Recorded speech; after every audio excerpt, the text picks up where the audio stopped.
The story kicks off in 1967, where we get to witness some scientists working on a project by injecting themselves with a strange substance. At the same time, while they were at it, another scientist ran into the lab to inform them to stop the procedure, but unfortunately, it was already too late as they all begin to explode from inside out.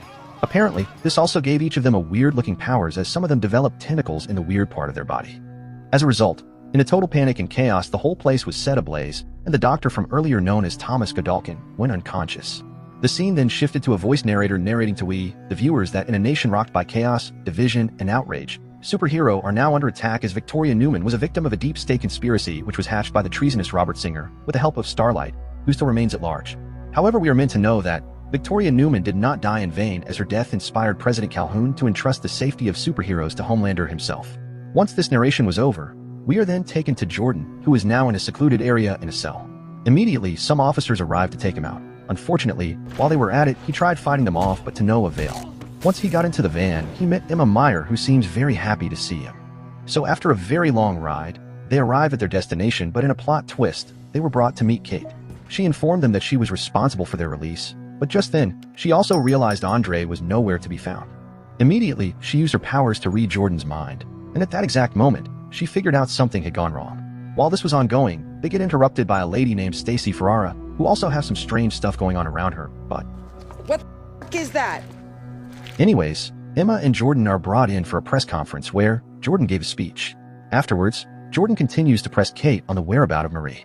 Kate informed Jordan that she doesn't know Marie's whereabouts, but what she knows is that as long as the Supes are on campus and doesn't make any trouble, they are safe. At least that was the agreement she made in exchange of their release.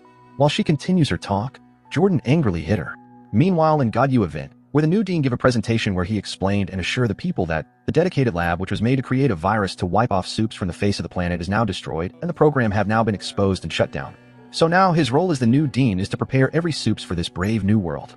Later on, Emma and Jordan had a conversation in their dorm regarding who their new dean was. Meanwhile, Kate approached Cypher to confront him about the death of her friend. She wanted to know how he died. Unfortunately, Cypher isn't willing to give her this information, so when Kate presses further by threatening to call Homelander, Sam angrily drags her arm, aiming to cut it off using the blender. In fear, Kate left the room, with Cypher ordering her to find Marie. Somewhere in the country, we get to see Marie purchasing something from a store, and once she was done, she went home to watch the press conference which Jordan and Emma had done earlier. So quickly, Marie head out for some fresh air, and on her way, she found some goons bullying and harassing a young man. So she quickly intervened and bid to help the young man, but sadly, they hit her. In anger, Marie furiously fights back and easily defeats them. On the other hand, Emma goes to visit Mr. Polarity, Andre's father. However, the visit seems not to be pleasant at first. Emma informed him that the dean was in the lab the day Andre died, but he wasn't willing to listen to whatever information Emma had. The scene shifted to the Supes having some crazy party, but when Jordan tried talking to one of them, he refused, which made Jordan to angrily punch him. Nearby, Justine alongside Sam approached Emma, as Justine plans to host Emma in one of her podcasts, but unluckily, she will only be getting a punch from Emma. Sam tried to apologize for all he had done, but Emma isn't willing to listen as tells him about Andre's death before then getting too emotional. Sam immediately rushed to Kate to ask about Andre's death, but instead she uses her powers on him. Back to Marie, she was all alone in her house when all of a sudden, Dognot broke into her home to get her. And a serious battle ensues, and after a very long extended battle between Marie and Dognot, he managed to overpower her. However, luckily for Marie, Starlight arrived just in time to rescue her. On their way, Starlight informed Marie that she was able to find her due to the video posted online regarding her fight earlier. Starlight also wanted to know if Marie knows anything about the man named Thomas Godolkin, but since no one knows anything about this mysterious man, she wants Marie to go back into the university and bid to find more information on Odessa. Some believe it was the reason for the university's creation in the first place. Unfortunately, Marie informed her that she can't help, and all she wants to do right now is to find her own sister. Meanwhile, Emma gets to see the video of Marie fighting, and quickly, she ran straight to Jordan to show him or her.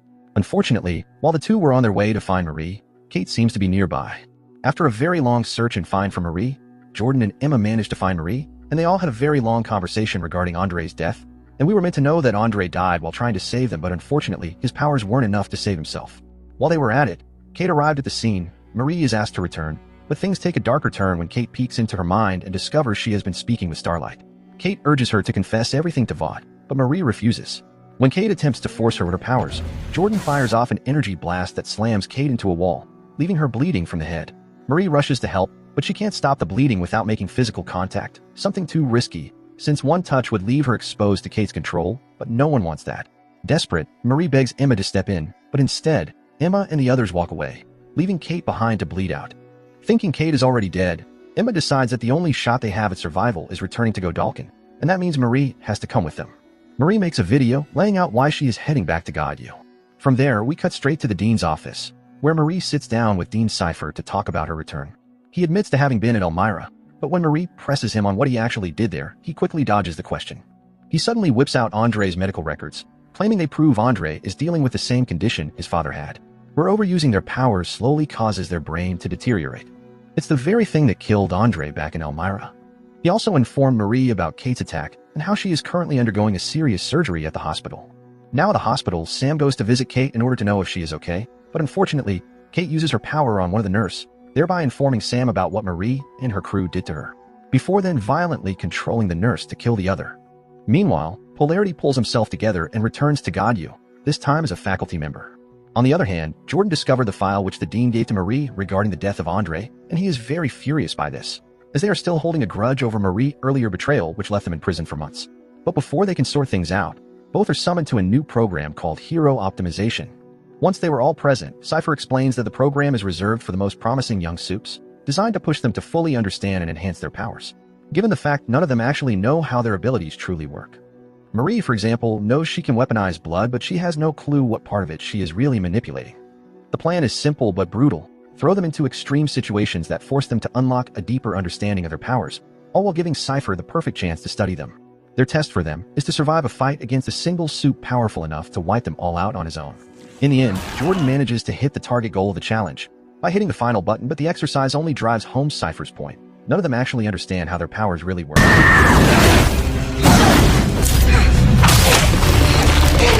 Oh my god, no!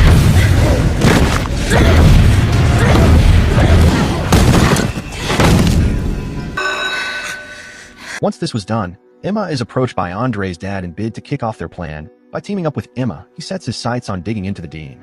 Nearby, Marie and Jordan clash over the medical records. Both carry guilt, blaming themselves for what they did or failed to do back in the detention center to save Andre, but amid the grief, they share memories of Andre that bring a brief moment of warmth, leading to a surprisingly romantic connection between them.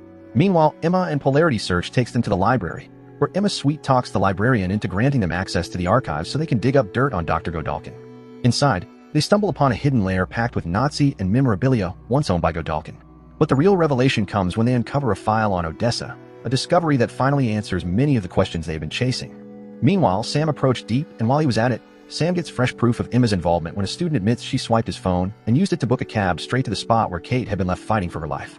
Outside the university, everyone celebrates the news about finding those who attacked Kate, and it is revealed that Vought twisted Kate's attack into a cover to wipe out several Starlighters, and among the dead, Marie spots a familiar face, the same boy she once saved from bullies while on the run. At that very moment, Emma arrives with the Odessa file, and the truth drops like a bomb. Marie is Odessa, or at least, the result of the project carrying that name. Kate, on the other hand, have now used her powers to kill everyone in charge of her treatment. What did you get into? With the Odessa file laid out before them, the pieces start to click. Marie is directly tied to it. Polarity even suggests she might be the very weapon Starlight had warned about. Overwhelmed, Marie struggles to process the weight of it all. Desperate for answers, she chooses to track down Aunt Pam, who was her mother's best friend, someone she hasn't spoken to since the night she accidentally killed her parents. Kate is finally discharged from the hospital, but she is clearly shaken and possibly weakened, her powers seeming dulled.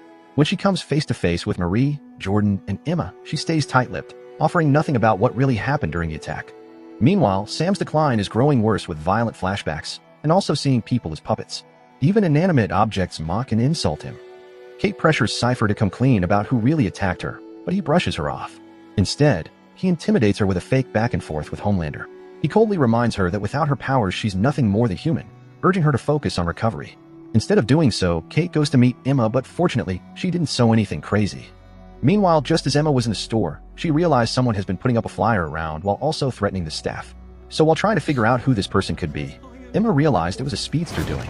Immediately, she chased after him, and after a long chase, she unfortunately get blasted. On the other hand, Sam, who is now desperate for Kate, he turns to Kate for help, but she is powerless to ease his unraveling mind. With no escape from the chaos in his head, Sam finally gives in to the rage, as he proceeds to destroy anything and anyone in his way. Jordan arrived to help him out, but this only leads to a battle between the two. After a long extended fight, Jordan managed to bring Sam under control, as the two discuss about Sam's brother. Meanwhile, Marie tracks down Pam, her mother's old friend.